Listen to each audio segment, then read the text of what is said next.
Pour cette question préparée, on va démontrer les affirmations suivantes en revenant aux définitions. Alors le premier problème, c'est de réussir à trouver quelle définition nous allons appliquer pour démontrer ces égalités. Et donc, sachant qu'il y en a quand même beaucoup. Donc il y a la définition 4, la définition 9 qui a 2 points, la définition 14 qui en a 2 aussi, et enfin la définition 15 qui en comporte 4. Donc ça fait beaucoup de choses, il faut déjà avoir les idées claires là-dessus. Alors on regarde bien sûr d'abord vers quelle valeur tend x, ou vers l'infini ou moins l'infini. Donc ici par exemple, dans cet exemple on a x tend vers 0, donc ça correspond à x tend vers a, où a est un réel, et la limite est a priori finie, c'est-à-dire on est dans le cas où la limite est L. Donc là, c'est assez simple, hein. On voit tout de suite qu'il s'agit de la définition 4, avec donc A qui est égal à 0 et L qui est égal à 1. Donc on va appliquer ça. Ensuite, dans le point 2, on voit que ici x tend vers plus l'infini, et la limite est finie, la limite est réelle. Donc là aussi, on va regarder les définitions, et on voit que là, on a une limite en plus ou moins l'infini qui est finie, hein, d'accord, qui est L appartenant à K, hein, qui est égal à R ou C. Donc là, pour le point 2, on appliquera la définition 9. Ensuite, pour le point 3, on a une limite infinie en l'infini, d'accord. Donc là, on cherche la définition qui correspond. Bon, limite infinie en un point réel, c'est pas ça. Et donc, c'est limite infinie en l'infini. Plus précisément, c'est plus l'infini en plus l'infini. Donc, il s'agit de ce point-là. Voilà. Et enfin, donc, on aura compris, la dernière, c'est une limite infinie en un point réel. D'accord. Et là, il s'agit de la définition 14. Mais le point à utiliser, puisque la limite donnée, la limite obtenue est moins l'infini, eh bien c'est le deuxième point, c'est cette phrase-là qu'on va devoir vérifier. Donc quand vous aurez votre exemple à traiter, il faudra tout d'abord savoir quelle définition vous allez appliquer, sinon bien sûr ça ne pourra pas marcher, hein. D'accord. Donc on va commencer par le point 1, qui est un exemple non trivial, hein, puisque la résolution de l'inéquation ou des deux inéquations n'est pas complètement évidente, et donc il faut faire une petite partie de recherche. J'ai déjà donné des exemples très simples en cours, donc d'abord il faut comprendre ces exemples très simples, et ensuite on peut s'atteler à cet exemple.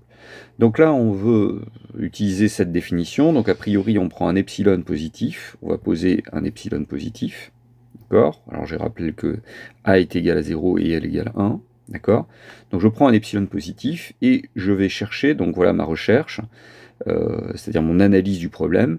On cherche état strictement positif, donc je suis la définition, telle que, quel que soit x appartenant à moins 1 plus l'infini, si on a x moins a, mais ici a égale à 0, inférieur à état, alors on doit avoir f de x moins 1 inférieur ou égal à epsilon. Donc je vais suivre cette définition, et si j'arrive à démontrer ceci, j'ai démontré ce que je voulais, c'est-à-dire que la limite de f de x quand x tend vers 0 égale 1. Alors tout se concentre, en fait, la difficulté du problème, c'est de résoudre cette inéquation f de x moins 1 inférieur ou égal à epsilon. Donc je commence à traiter ce problème. Alors je remarque dans un premier temps que x plus 1 est strictement positif si x appartient à moins 1 plus l'infini, et je démarre la résolution de cette inéquation. Je sais que je peux transformer cette valeur absolue de f de x moins 1 inférieur ou égal à epsilon en deux doubles inégalités. Donc f de x c'est 1 sur x plus 1, moins 1. Et donc ça revient à faire 1 sur x plus 1 moins 1, compris entre moins epsilon et plus epsilon. Je mets ensuite au même dénominateur, donc j'ai 1 moins x plus 1 entre parenthèses sur x plus 1. Je réduit l'expression. Je peux faire passer le x plus 1 des deux côtés de l'inégalité puisque x plus 1 est strictement positif. Enfin, je vais tout développer et isoler x pour avoir un encadrement ou une inégalité éventuelle. Donc je fais les calculs, je vérifie à chaque fois que mes équivalences en sont, hein, c'est-à-dire que je fais des opérations licites sur les inégalités. Et je parviens, puisque je parviens donc aux deux dernières inégalités, je m'aperçois de deux choses, c'est que je vais devoir diviser par 1 moins epsilon, donc j'ai intérêt à ce que 1 moins epsilon soit strictement positif. Dans ce cas-là, je peux prendre epsilon appartient à 0,1 ouvert, ce qui m'assurera la positivité de 1 moins epsilon. On sait que c'est possible, hein, on l'a vu dans les définitions. Et enfin, bon, je vois que moins 1 moins epsilon est strictement négatif, donc il faudra faire attention au fait que quand je multiplie par 1 sur 1 moins epsilon, je change le sens de l'inégalité. J'obtiens donc deux inégalités. Je précise donc qu'il faudra prendre epsilon dans 0,1. Et donc j'arrive à encadrer x. Alors moi ce que je veux, c'est valeur absolue de x inférieure ou égale à eta dans la définition. Et donc je vais prendre la plus petite valeur des deux. Donc il suffit, et pas il faut, il suffit de poser eta égale la plus petite valeur entre la valeur absolue de ceci, qui est égale à ceci, et ceci dont on sait que c'est déjà positif. Voilà. Si je prends la plus petite valeur des deux en valeur absolue, eh bien j'aurai bien valeur absolue de x, enfin valeur absolue de x inférieure à eta, impliquera que x est compris entre moins epsilon sur 1 plus epsilon et epsilon sur 1 moins epsilon. Là, j'ai terminé ma phase d'analyse, de recherche, donc je n'ai plus qu'à poser ce état. Donc soit epsilon appartient à 0,1, je l'ai appris grâce à cette phase d'analyse. Posons état qui est égal au minimum de ces deux valeurs, qui est bien strictement positif. Et si je prends x en valeur absolue qui est inférieure ou égale à état, les équivalences précédentes, qui sont vraies, nous montrent que, à ce moment-là, x compris entre moins epsilon sur 1 plus epsilon et epsilon sur 1 moins epsilon est équivalent à f de x moins 1 inférieur ou égal à epsilon. Donc j'ai fini, j'ai démontré exactement la phrase suivante, c'est-à-dire quel que soit epsilon, il existe état tel que, quel que soit x appartenant à moins 1 plus l'infini, x inférieur ou égal à état implique f de x moins 1 en valeur absolue inférieure ou égale à epsilon. Et ça démontre exactement ce qu'on voulait, c'est-à-dire que la limite, quand x tend vers 0 de 1 sur 1 plus x, est égale à 1. Alors, pour démontrer ceci, ce sera un petit peu plus simple. Il faut résoudre une seule inéquation. Donc là, on a dit qu'on utilisait la première définition, celle-ci.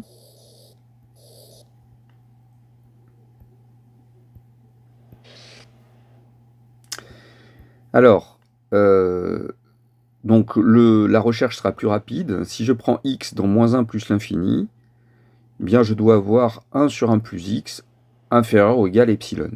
Ce qui est équivalent, je vous laisse voir un petit peu le détail des équivalences, hein, on fait passer, etc. On doit prendre encore une fois epsilon compris entre 0 et 1 de façon que 1 moins epsilon reste positif. Et donc on obtient cette équivalence. On peut passer à la phase de synthèse, donc soit epsilon appartient à 0,1, posons a égale 1 moins epsilon sur epsilon strictement positif. Les équivalences précédentes permettent de démontrer que si x supérieur ou égal à a, alors, donc x supérieur ou égal à 1 moins epsilon sur epsilon, alors 1 sur 1 plus x compris entre 0 et epsilon. Et donc finalement, on obtient exactement la phrase, quel que soit epsilon, il existe grand A, tel que quel que soit x appartenant à moins 1 plus l'infini, x supérieur ou égal à grand A, implique valeur absolue de 1 sur 1 plus x inférieur ou égal epsilon. Enfin, donc, pour démontrer que la limite quand x tend vers plus l'infini de exponentielle de x égale plus l'infini, on utilise, comme on l'a dit tout à l'heure, cette définition. Donc on va poser grand A' supérieur strictement à 1. Alors, bon, c'est un tout petit peu différent, puisque là on prend grand A' strictement positif, mais ce n'est pas grave, puisque de toute façon, on a compris l'idée. Le grand A' se situe en ordonnée, et on le prend le plus grand possible. C'est un très grand nombre. Donc le prendre supérieur à 1 ne pose aucun problème dans cette situation. Bien sûr, on a besoin de le faire pour qu'en posant grand A égale ln de A', grand A soit strictement positif, comme c'est indiqué dans la définition. Donc, choix de grand A' strictement supérieur à 1, la résolution de l'inéquation ne pose aucun problème. Grand A égale ln de A', strictement positif, soit x appartenant à R tel que x supérieur ou égal à grand A, alors exponentielle de x est supérieur ou égal à exponentielle de grand A par croissance de la fonction exponentielle, et donc ceci est égal à grand A'. J'ai donc démontré exactement ce que je voulais, c'est-à-dire quel que soit grand A', strictement supérieur à 1, il existe grand A strictement positif, tel que quel que soit x appartenant à i, x supérieur ou égal à a, implique exponentielle de x supérieure à grand A', c'est-à-dire la limite en plus l'infini de exponentielle de x égale plus l'infini. Enfin, pour la dernière limite, on avait déjà remarqué qu'on utilisait cette définition. Donc, on prend un b' qui est strictement négatif, puisqu'on rappelle que la limite est moins l'infini. On pose état égale exponentielle de b' strictement positif. Et si je prends x appartenant à 0 plus l'infini ouvert, et si x est plus petit que état, c'est-à-dire x compris entre 0 et état, alors ln de x, par croissance de la fonction ln, est plus petit que ln de état, qui est égal à b'. Finalement, on a démontré, quel que soit b' strictement négatif, il existe état strictement positif, tel que quel que soit x appartenant à 0 plus l'infini ouvert, x en valeur absolue inférieure ou égale à état implique ln de x inférieur ou égal à b'. Ce qui démontre ce qu'on voulait, c'est-à-dire que la limite de ln de x quand x tend vers 0 plus égale moins l'infini.